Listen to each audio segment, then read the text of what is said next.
Bonjour tout le monde. Bonjour. Bonjour tout le monde.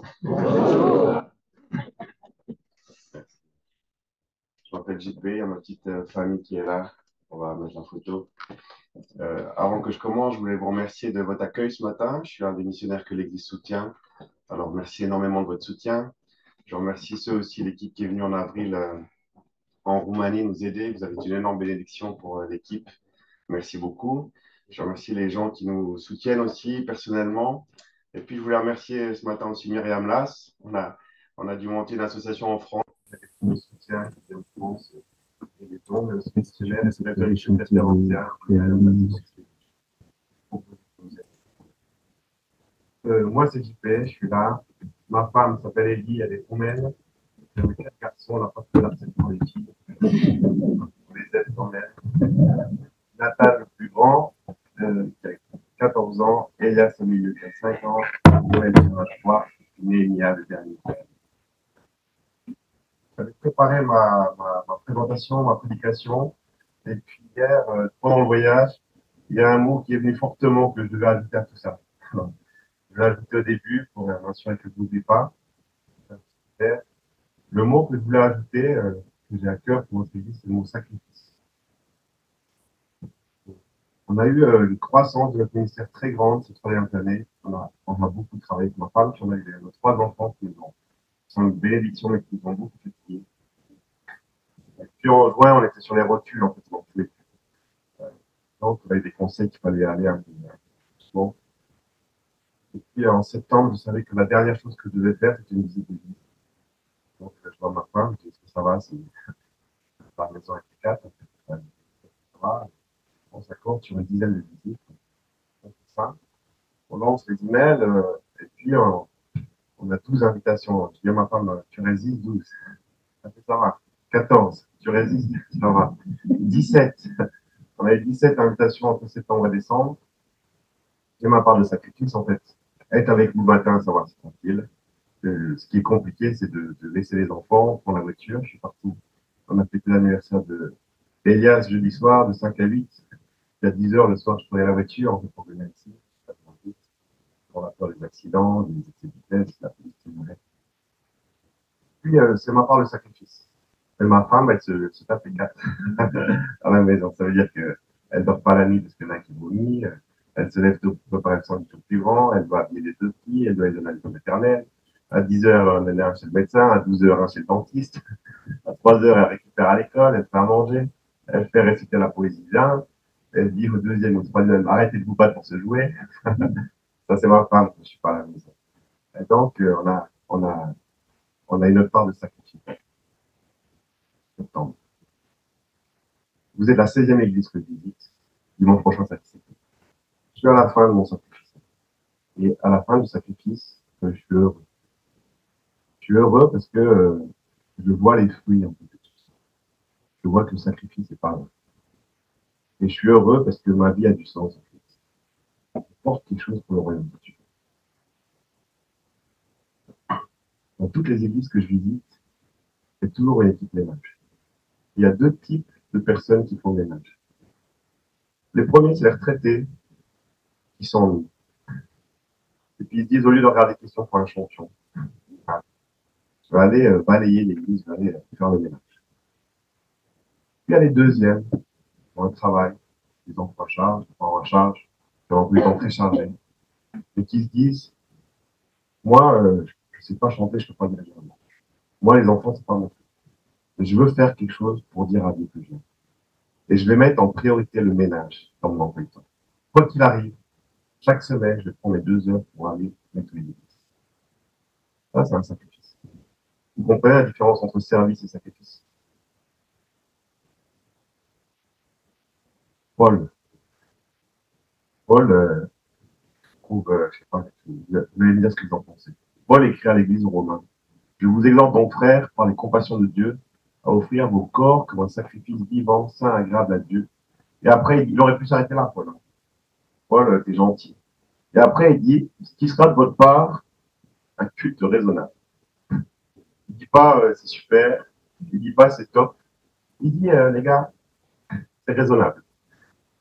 Imaginez que cet après-midi, j'appelle Paul par WhatsApp.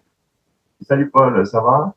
Et ouais, ça va et toi? Bah écoute, je suis fatigué là, j'ai visité 16 églises, tu vois, je suis un peu fatigué, ma femme se plaint avec quelqu'un pour prendre à la maison. Et Paul me dit, écoute, si t'étais pas marié, si t'avais pas 4 enfants, t'aurais pu visiter le double. Ce que tu fais, c'est raisonnable. Je fais Paul, ok, merci d'encouragement. Toi, t'es où là en ce moment? Bah écoute, je suis en prison pour l'évangile.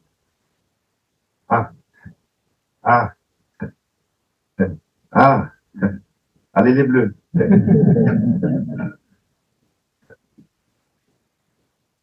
On oublie ça en fait. Paul, il avait autorité. Lui qui avait la juste pour moi, ma fatigue, l'amour que je fais.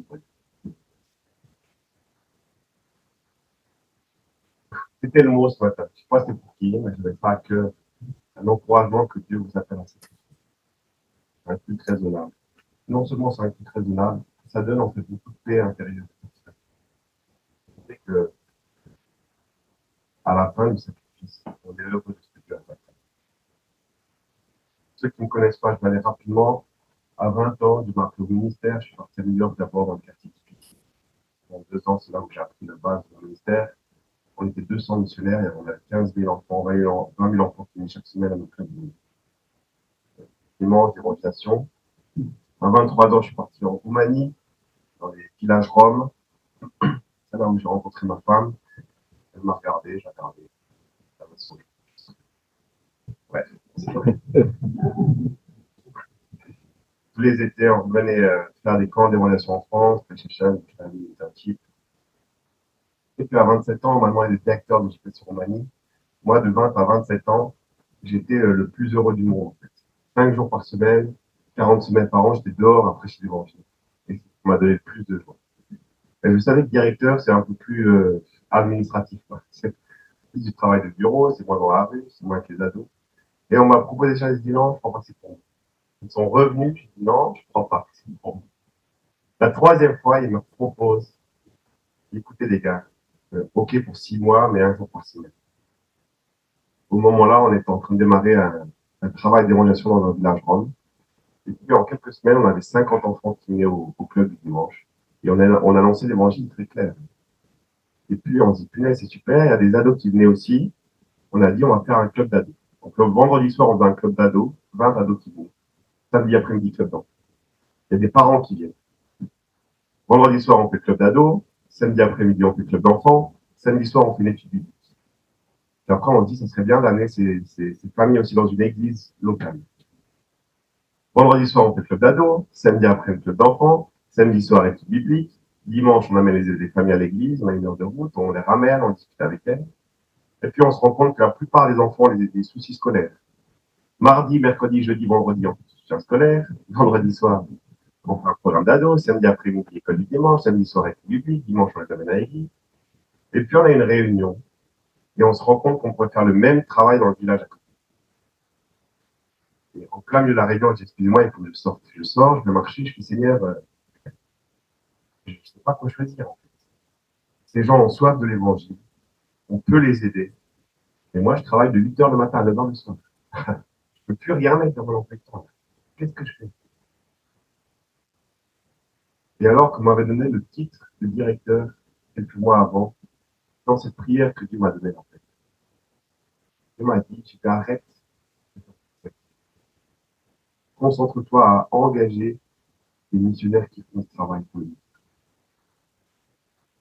En fait, mon appel a totalement changé. Je devais juste m'impliquer à discerner qui dans l'église pouvait faire le travail que je faisais avec les enfants.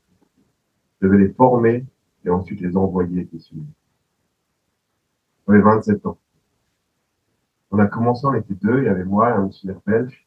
En 8 ans, on a construit une équipe de 10 équipiers. Et donc, ce travail d'évangélisation chaque semaine.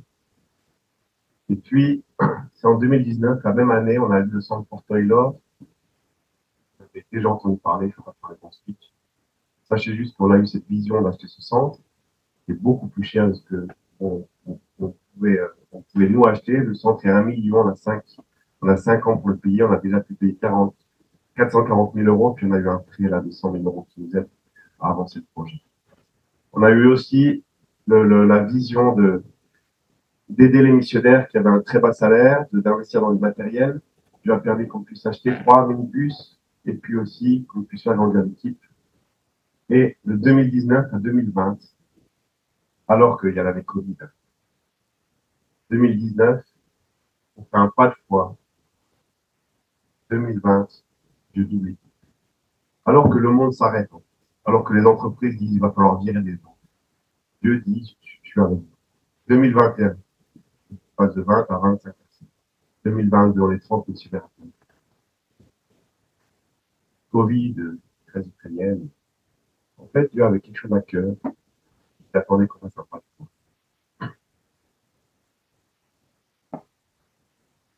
Notre travail, qui était réparti dans 3 régions, est maintenant réparti dans 9 régions. Dans ces 9 régions, on a des missionnaires qui font ce que je faisais en fait avec eux. C'est-à-dire, on démarre un club d'enfants, on démarre un club d'adultes. Pas de conversion, ça, c'est ce que j'ai fait sur mon différentes manières.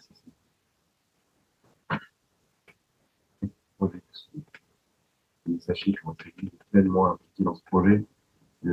On a 2 manières de soutenir, mais il y a le projet 3000 steps. L'objectif, c'est qu'on pourrait tout couvrir financièrement. Si on a 3000 personnes qui font un don de 20 € par mois pendant 3 ans. Avec 10 €, ça nous aide à acheter le centre. 5 €, on aide à payer les salaires des missionnaires roumains qui sont trop faibles. 3 €, on investit dans du matériel comme le minibus. On a 1 € de frais administratifs et puis 1 € de sûreté pour porter. Vous voyez les photos, hein. L'été dernier, c'est 1500 enfants qu'on a pu amener en camp. Et puis après, on fait aussi chaque semaine des activités d'évangélisation, des activités sportives, scolaires. Voilà un tout petit peu pour la présentation. Ceux qui veulent en savoir plus, je me tiens à disposition. Vous pouvez vous inscrire pour recevoir des lettres de nouvelles. J'écris aussi un petit livre de méditation, vous pouvez prendre gratuitement. N'hésitez pas à vous servir. Est-ce qu'il manque quelque marche? Ah, juste en face de toi. C'est bien. Ok, je vais prier et puis après on va rentrer. Alors Seigneur, je te remercie. Je te remercie énormément pour cette église de Villefranche. Je sais qu'elle soutient beaucoup de missionnaires, je sais qu'elle est active. Je te remercie pour leur implication dans notre travail, dans ce qu'on vit en Roumanie. Seigneur, je te prie que tu continues de parler ce matin, alors que tous on est là pour écouter ta voix, pour entendre les directives de ta part. Je te prie que ta parole soit claire. Moi, Jésus, je prie. La prédication ce matin, c'est pas la plus simple, c'est pas la meilleure, c'est pas la meilleure, c'est pas la plus tranquille en fait. Pas Netflix qui vous dit asseyez-vous, regardez. La prédication de ce matin vous dit que la vie est une suite de combats. C'est pas parce qu'on est chrétien que Dieu combat tout pour nous. Dieu combat pour nous. Dieu combat pour nous. Il y a un texte, je ne sais pas.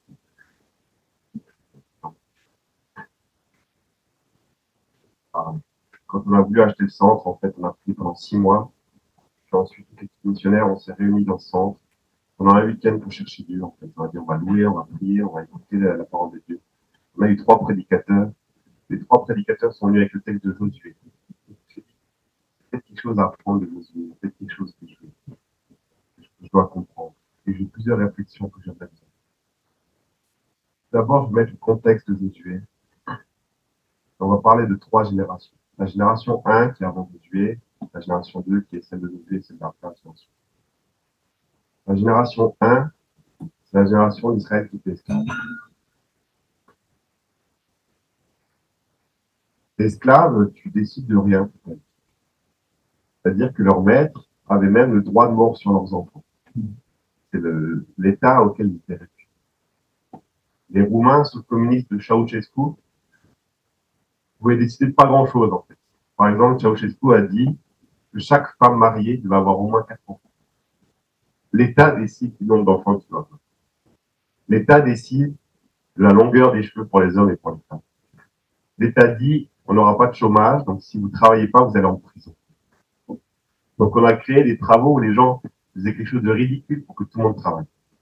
Ça, c'était un État où les Roumains étaient sous Ceausescu. Tu décidais de rien, en fait. Quand tu es esclave, tu n'as pas d'issue pour sortir de là. Tu ne peux pas voter, tu ne peux pas te rebeller. Tout est réprimé.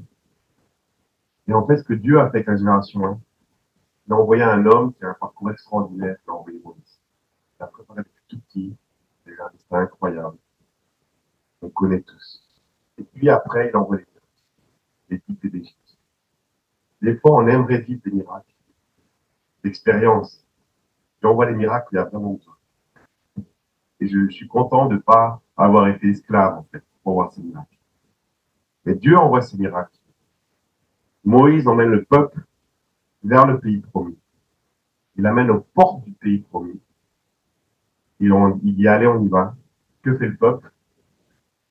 Le peuple refuse d'aller dans le pays promis. Le peuple n'est pas prêt. Cette génération 1 va mourir dans le désert. C'est dramatique. En tout cas, ils ont fait une partie du chemin. Ils sont plus esclaves, mais ils ne sont pas dans le pays promis. Ils meurent dans le désert.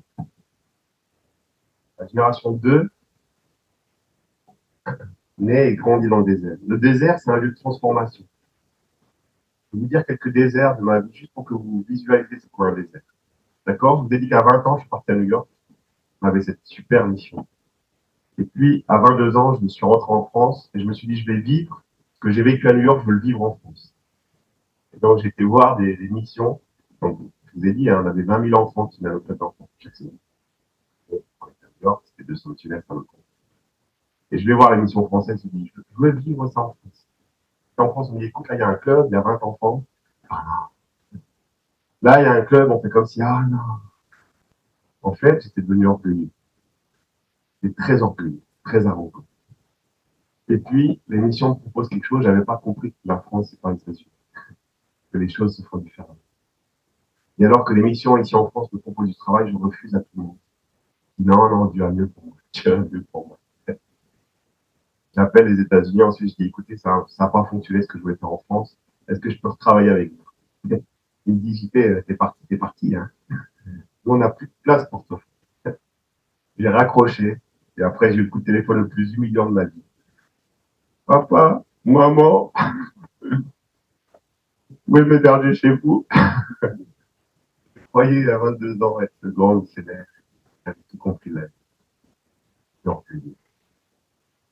Dieu m'a fait entrer dans un désert d'un an. Je travaillais dans une épicerie. Dieu m'a envoyé dans le désert pour briser cette change de cadre.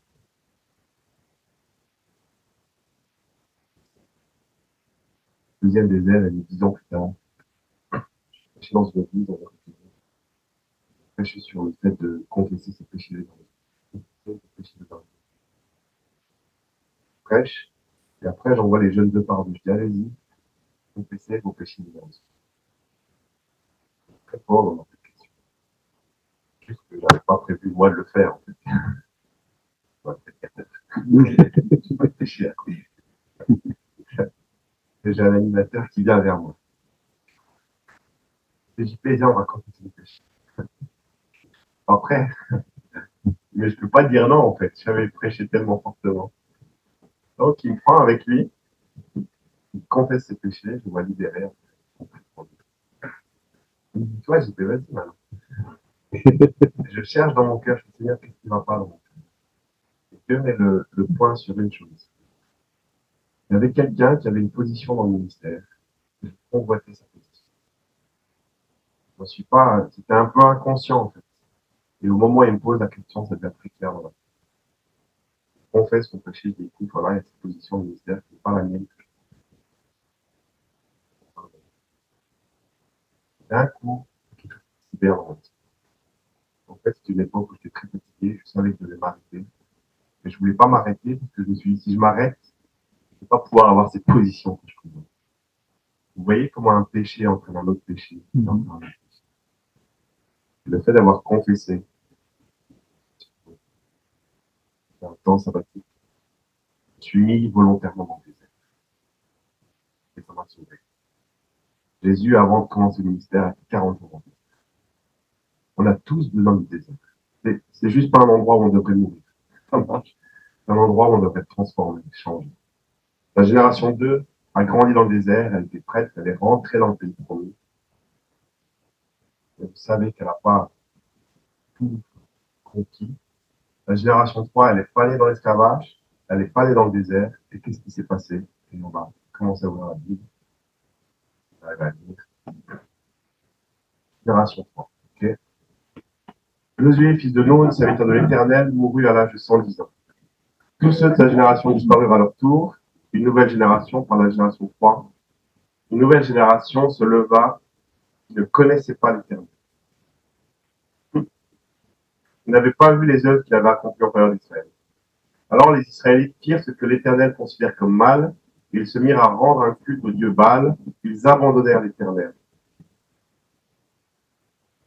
Attendez, ils n'ont pas été esclaves, ils n'ont pas grandi en désert, ils ont tout eu. Ils ont eu l'abondance, un pays promis pour avoir leur business, leur maison, leur terre. Qu'est-ce qu'ils font? Ils abandonnèrent l'Éternel, le Dieu de leurs ancêtres. Ils avaient fait sortir d'Égypte. Catastrophique. C'est catastrophique. C'est pour ça que j'aime pas ce texte. Pourquoi tu m'as mis Josué? Mon papa, il est né dans une famille non chrétienne. Il s'est converti, il a eu ses miracles, il a eu son chemin. Mon papa, c'est la génération 1. La génération 2, j'étais protégé par les combats que mon papa a fait dans sa vie. J'ai grandi en n'ayant pas les mêmes combats que mon papa a dû faire. Vous comprenez, je peux aller beaucoup plus loin, je suis la génération 2. J'ai 4 fils et je lis ce texte. J'ai 4 fils. 4 fils. La génération 3, ils abandonnèrent l'Éternel. Je vais finir, c'est toujours une question comme ça ou qu'est-ce que je dois apprendre de ça? Est-ce que Josué est un mauvais leader? On n'a pas cette image d'un Josué mauvais leader. Mais qu'est-ce qu'ils ont fait, la génération 2, pour que toute la génération 3 soit à côté de la place? Qu'est-ce qu'ils ont fait? C'est ça que j'ai cherché dans la vie. C'est ça que je vais prendre le temps d'expliquer à lui. Il est où le souci? Il est où le problème? Pour voir le problème, on va retourner au tout début, génération 1, Moïse. Quand Moïse passe le flambeau à Josué. Josué, fils de Nun, était rempli d'un esprit de sagesse, car Moïse lui avait imposé les noms. Dès lors, les Israélites lui obéirent et se conformèrent aux ordres que l'Éternel avait donnés à Moïse. Au sein du peuple d'Israël, il n'a plus jamais parlé de prophète. En fait, Moïse, il a fait son taf de leader le peuple. Okay, c'était un peuple qui était difficile. Moïse a eu compliqué, mais il a fait le taf. Et à sa mort, il a mis Josué. C'est pas juste qu'il a mis Josué. Josué, il l'a en fait préparé toute sa vie. Quand Moïse envoie 12 espions, on voit Josué. Quand Moïse, vous connaissez l'histoire où Moïse prie, quand il a le bâton en haut, le peuple gagne, quand il est en bas, le peuple perd. Vous connaissez cette histoire? Oui. On aime bien parler de la prière là-dessus. Mais on oublie toujours qu'il y a un peuple qui combat, en fait, en même temps. Qui dirige le peuple qui combat? Josué. Quand Moïse monte sur la montagne pour prendre les 12 tablettes, les 10 commandements, il prend avec lui son assistant, Josué. En fait, Moïse, toute sa vie, il a préparé Jésus. Jésus, au tout début de son ministère, qu'est-ce qu'il a fait? Excusez-moi l'expression, hein, il a pris 12 ploucs. 12 gars qui étaient à côté de la place. Depuis le début. Il les a préparés pour que ce soit les leaders de l'Église. Jésus a été très bon. Moïse a été très bon. Qui est le leader après Jésus? Vous connaissez un nom? Vous pouvez me dire un mot? Moïse, Josué, on ne voit pas de nom. En fait. Autant que Moïse meurt, il met Josué en place. Josué meurt, il n'y a pas de transmission.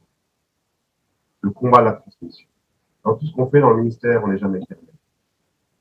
Qu'est-ce qu'on prend pasteur ici? Dans 300 ans. On est ceux qui dirigent la louange ne sont pas dirigés éternellement.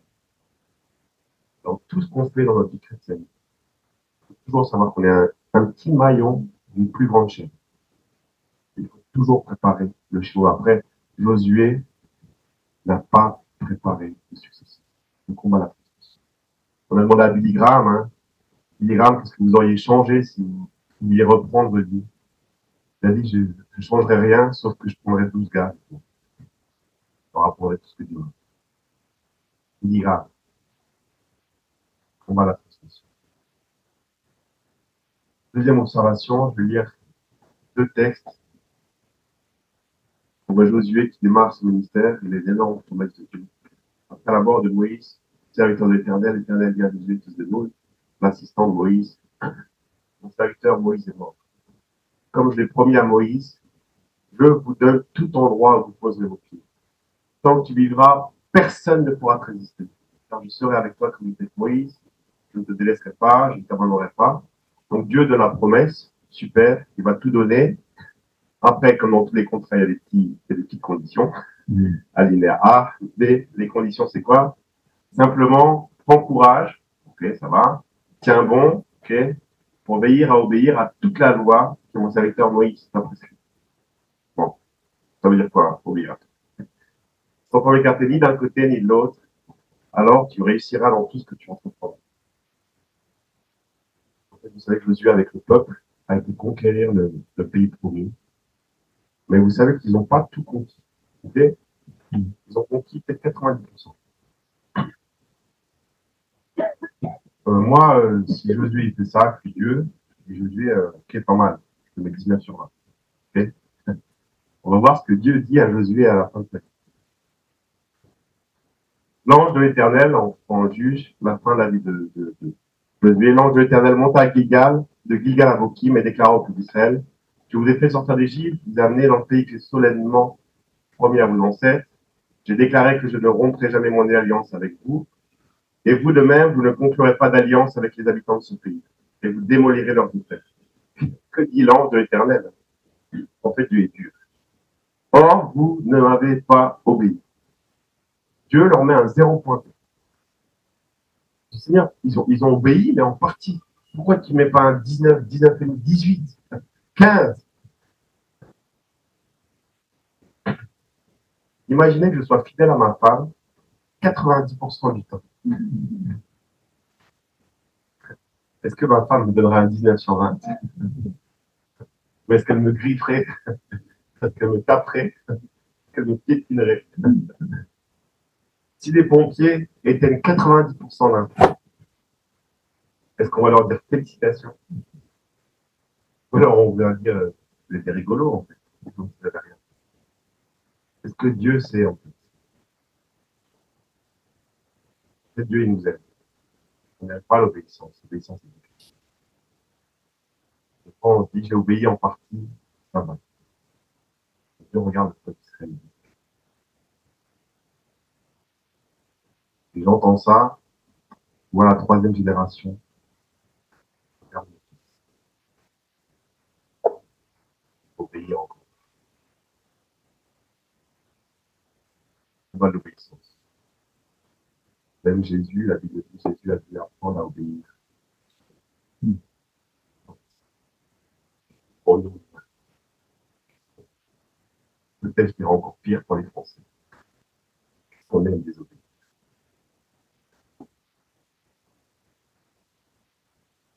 En Roumanie, on respecte beaucoup les passages piétons, le rouge comme on va apprendre à mon fils d'attaquer en France, s'il n'y a pas de voiture. C'est rouge, on aime désobéir. Je ne sais pas pourquoi. Je sais pas si combat de l'obéissance. Dans le royaume de Dieu, en fait, l'obéissance, c'est pas la négociation. L'obéissance. Troisième défi, je vais m'arrêter sur le fait pourquoi le peuple n'a pas été jusqu'au bout.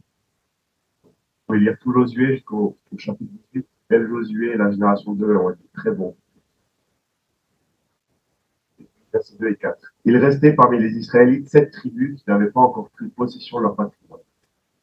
Jésus dit alors aux Israélites, Josué dit alors aux Israélites, pendant combien de temps encore négligerez-vous d'aller prendre possession du pays que l'Éternel, le Dieu de vos ancêtres, vous a donné?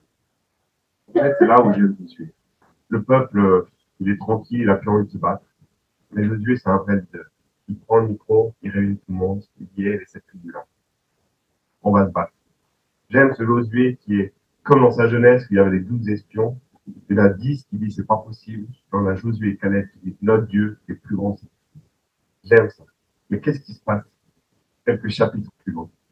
Le peuple se met en marche de bataille. Le peuple commence à se battre. Et puis on lit Juge 1, verset 18 à 30.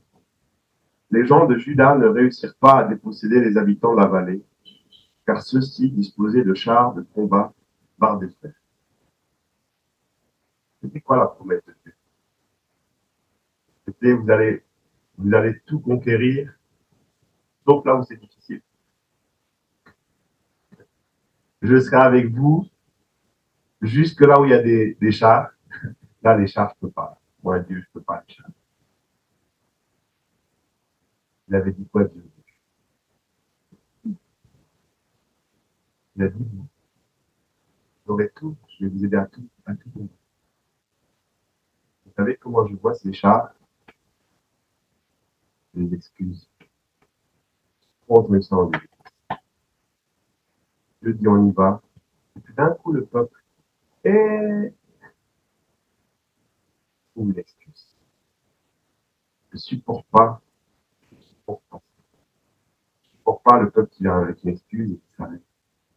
Et j'aime encore moins Josué. En fait, des fois, dans les églises, il y a des gens qui parlent de respect. Vraiment. Mais des fois, il y a la tristesse. Je devrais pas. Josué, on l'a vu parler quand il y avait 12 espions. On l'a vu parler plutôt quand le peuple ne voulait pas combattre. Là, le peuple vient avec l'excuse, il dit c'est trop difficile. Peut-être qu'il y a quelque chose, en tout cas, la Bible ne dit rien. Je crois que ce jour-là, Josué s'est tué. Je pense qu'il n'y a rien. La première tribu ne va pas jusqu'au bout. En fait, ce qui est dramatique, c'est quand une église s'arrête, les autres regardent. Qu'est-ce qui se passe avec la deuxième tribu? Les descendants de Benjamin ne dépossédèrent pas les Nébusiens qui habitaient Jérusalem. Ceux-ci vivent encore aujourd'hui avec les Benjamins. La deuxième tribu ne va pas jusqu'au bout. Troisième tribu.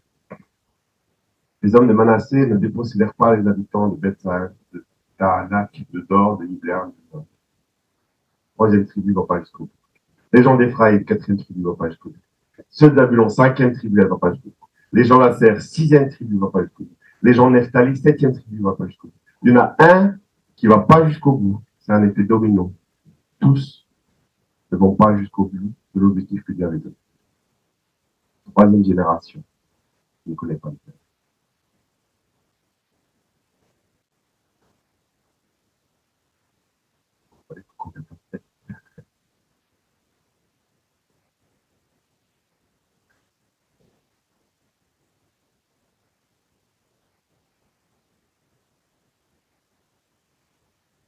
Je rentre dans le ministère. Première année, deuxième année, 15 ans. 19 ans. Ah, c'est dur. Moi, la persévérance, c'est pas facile. En fait. Il va essayer d'être chrétien depuis 40 ans. Je comprends que des fois, c'est difficile. Je t'encourage à penser à la génération. Je à transmettre, à obéir. Je vais vous donner un petit défi. Je vais vous mettre mal à l'aise comme l'animateur qui m'a mis mal à l'aise. Je ne vais pas vous demander de confesser vos péchés, mais de vous mettre en petit groupe. Et puis, que vous preniez le temps de partager soit quelque chose où c'est difficile d'obéir à Dieu, soit quelque chose où c'est difficile d'être persévérant, soit un défi d'avancement. Partagez dans le petit groupe et vous priez les uns pour les autres. Ensemble, on fait pas la génération d'après.